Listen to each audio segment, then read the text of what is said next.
Yaşınız kaçada? 63. 63 yaştasınız. Так, siz bizge gelgende qaysi жериңиз ооручу эле? Men sizlarga kelganda o'sha Тура айтыңыз. kesem ооручу аябай. Так.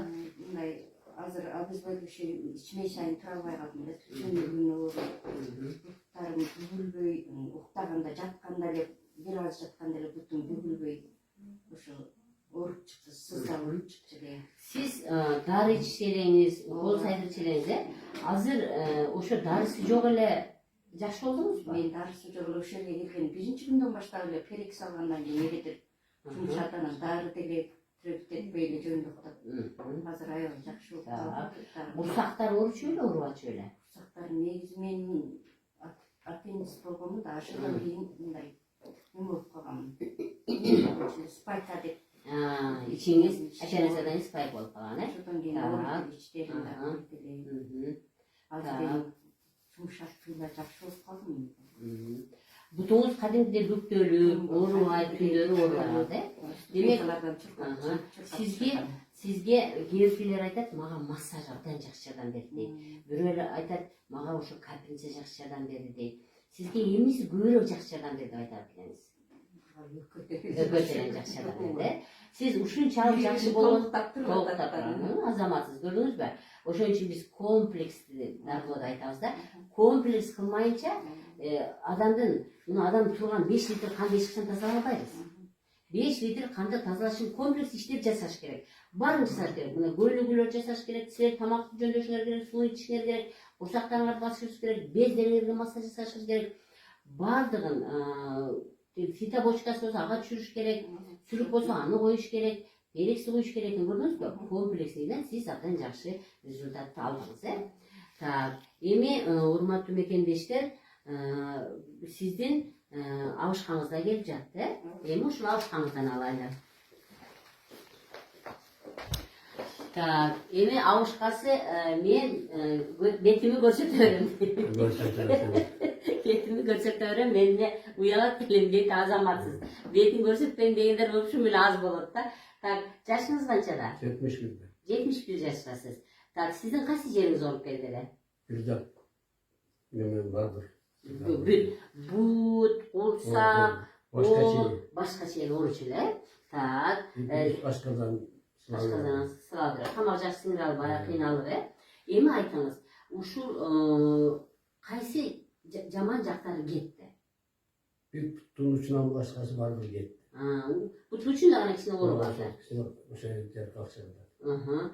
Калганы баары кетти. İçinizin ооруганы, кол, баштын ооруганы, бут, Kaçaydı da tamirler kaçaydı. бүт какшагандай ооручу эле, баары жакшы болуп калды. Так, сиз айтыңыз, сизге кайсынысы көбүрөөк жардам берди же сизге дагы кемпириңизге окшоп ушул мындай немеси комплекстин жардам бердиби? Benim o perek aldım da, sülük aldım, masaj, şu üçü Бири-бирин kıskası ne gidiyor şu üçü jardam verdi o şeydi. толуктап туруп жардам берди. Так, эми дагы мен дайыма ушу адамдар чыгып кетип атканда, ушу жакшы болгондо алам дагы, анан кийин кетип атканда аябай катуу дайындайм да. Мына нан жебей койсо болот экен кыргыз. 12 günden ben nan yemedim. Yaşasam oldu ki nan yemedim. Эми нанчы, мына аке мен сизге айтып коеюн, илгерки буудайлардын сорту башка болгон да. Илгери биз, мына сиз, мен, биз нан менен эле, чай менен эле чоңойгонбуз да.